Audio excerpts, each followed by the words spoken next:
Let's bring our Laura Silvia Battaglia, who is joining us from Milan with the latest. Laura, I've seen people on social media calling out to everyone that is still spending time outside, and they're saying, go back to your homes.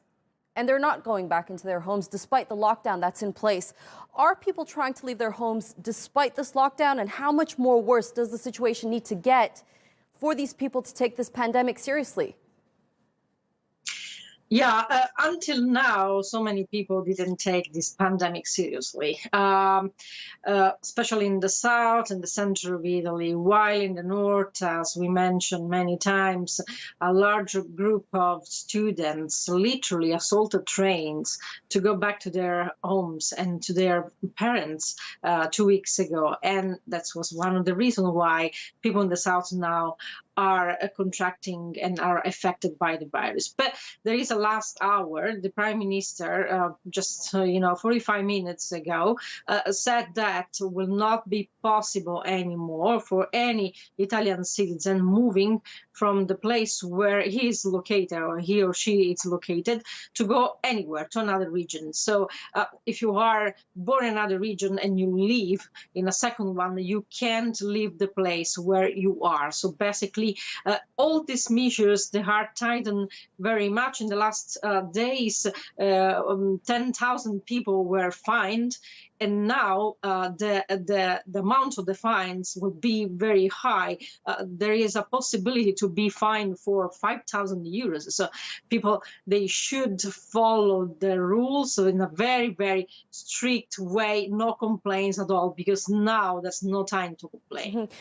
Laura, another major issue is panic buying. While people stockpile products there, many other people are left with nothing, and most of those people are health workers on the front lines. What are authorities doing to combat this problem? Well, one of the solutions, it's not exactly a solution, is asking help to others. After the opening of 4 field hospitals in 4 cities of the north, which are Crema, Cremona, Bergamo and Brescia, the government did 2 moves. The first one was a call for 300 doctors, volunteers in the civil protection. The call was very good because 7,000 Italians, maybe most of them are retired, nurses or doctors retired, joined the call. So many new doctors will be on the fields, first. Second, there are just arrived a large number of doctors from Cuba. All of them are experts in pandemic, in the Ebola pandemic, so they will give a huge help in Cremona especially.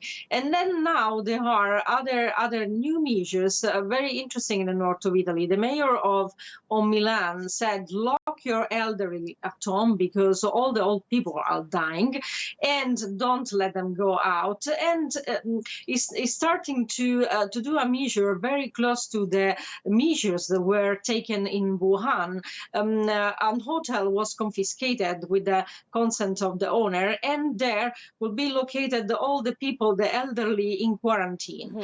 So it seems to be the trend for the next weeks until the virus will not spread anymore. Laura, have you spoken to any of the medical workers there? What are they telling you? What are the situations in the hospitals in the region? Yes, so many people, I talk with so many people.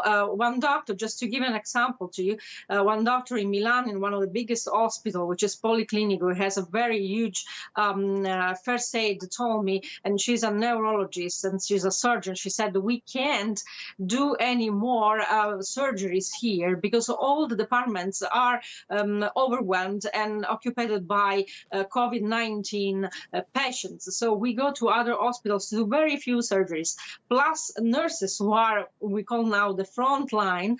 Well, they are a little bit shocked, honestly, because they are understanding that now they can't give the help to everyone who deserves help. They should put some people, especially the old people, out of the hospital and send them back home because maybe they will not survive. Okay, Laura Silvia Battaglia, thank you so much, as always, for those updates.